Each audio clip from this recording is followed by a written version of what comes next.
Maintenant que nous avons abordé les principaux points de négociation d'un bail auxquels vous devriez faire attention en tant qu'asset manager, vous devez aussi piloter les analyses financières que vous allez devoir maîtriser afin d'atteindre la rentabilité ciblée.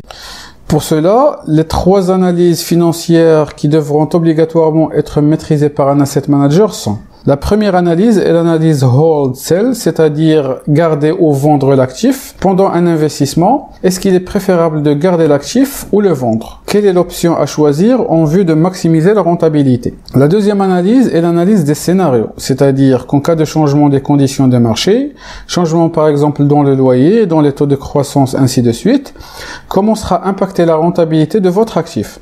Pour connaître cela, l'analyse des scénarios permet de simuler la rentabilité en fonction des scénarios basés sur des nouvelles valeurs de certaines variables. Et enfin, la troisième analyse financière, c'est ce qu'on appelle the next buyer analysis, qui est une analyse qui a pour objectif de se mettre à la place du futur acquéreur de l'actif en détention et qui permettra d'avoir une très bonne idée de ce que sera la valeur de l'actif lorsque vous allez sortir de l'investissement. Donc encore une fois, c'est une analyse qui vous permet d'avoir le point de vue du prochain acheteur. Commençons donc par la première analyse qui est l'analyse hold sell.